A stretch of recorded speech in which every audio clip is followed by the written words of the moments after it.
Welcome to today's Explainer.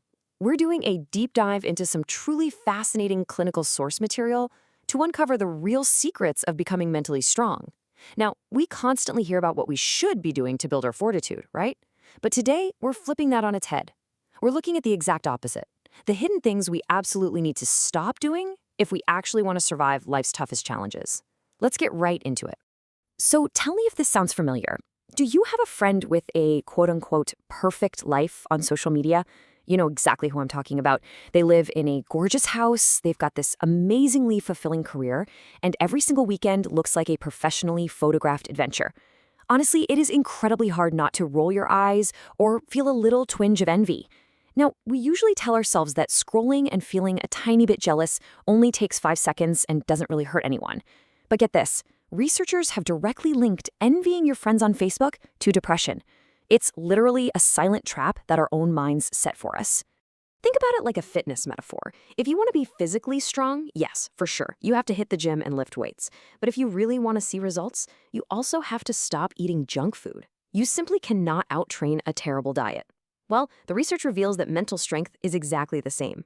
Practicing gratitude and building good habits, that's fantastic, but those good mental habits won't do a thing for you if you don't simultaneously eliminate the destructive ones. It's a total game changer when you think about it that way. Let's move to Section 1, the 3 pillars of destructive beliefs. These are the hidden habits that are actively draining your resilience. Okay, pillar number 1 is all about beliefs about ourselves.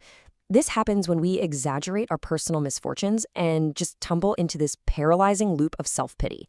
Now look, it's completely normal to feel sad when something bad happens, obviously, but self-pity goes way past that. When you sit around asking, why does this only happen to me, or I shouldn't have to deal with this, you are actively locking your brain into the problem. It channels literally all of your focus onto your own misery and completely blocks your brain from finding any actual solutions. Then we've got pillar 2, beliefs about others. This is the totally false assumption that other people possess the power to control our feelings or our actions. When you say out loud, "Oh, my boss makes me work late," or "my mother-in-law drives me crazy," you are actively handing over your personal power. Let's be real. As adults, very few things are truly forced upon us. Sure, you might face consequences for not working late, but it remains a choice. You always control your reaction. And finally, pillar 3, beliefs about the world. This is that sneaky expectation that the universe somehow owes us fairness or some sort of cosmic reward just for our hard work. We tend to think, well, if I work hard enough, I deserve to succeed. But fair warning here, expecting success to just fall from the sky simply because you put in the effort, that will inevitably lead to some bitter disappointment. The world simply doesn't run on a cosmic point system. Which brings us to Section 2, surviving the unthinkable. This is what happens when theory is tested by devastating reality. Let's look at the deeply vulnerable story of clinical therapist Amy Morin.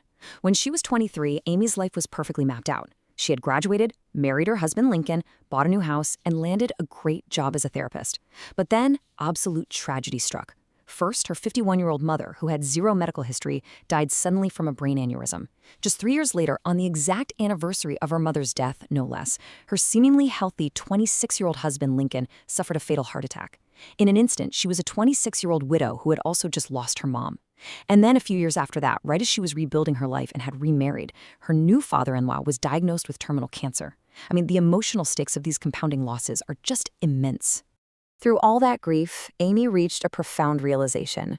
She noted, when you go through really tough times, good habits aren't enough. Knowing the clinical psychology of grief on an intellectual level was vastly different from actually living through it. She realized that surviving profound tragedy requires aggressively identifying and stripping away those tiny, destructive mental habits that are holding you back. Just 1 or 2 small bad habits, like feeling the universe is somehow punishing you, can completely stall your healing process. Moving on to Section 3, rewiring unhealthy mindsets. Here are the clinical strategies for true emotional freedom. So, to build a practical framework out of all this, we have to swap our default unhealthy reactions for healthy realities. Instead of trying to avoid emotional pain, push through the discomfort. Actually allow yourself to experience the sadness and then move forward. Instead of comparing yourself to your coworkers or those perfectly curated online profiles we talked about earlier, compare yourself only to who you were yesterday.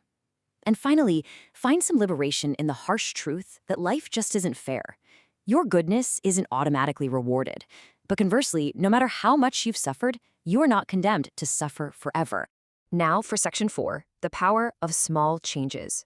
Reclaiming your world, one habit at a time. Consider this clinical case of a diabetic patient. His mother had tragically died young from diabetes complications, so he was entirely convinced he was destined to suffer the exact same fate.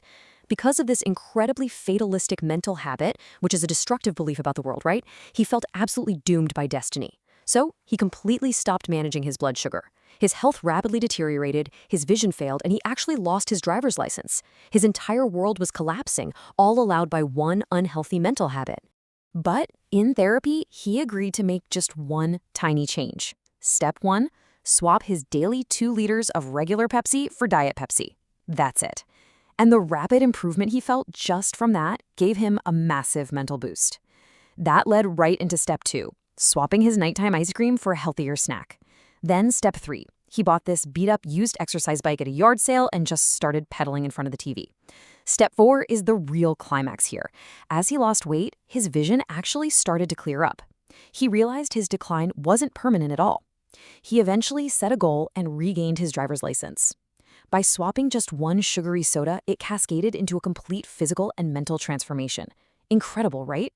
Which brings us to an absolutely crucial takeaway from the source material. Your world is what you make it, but first, you have to believe you can change it.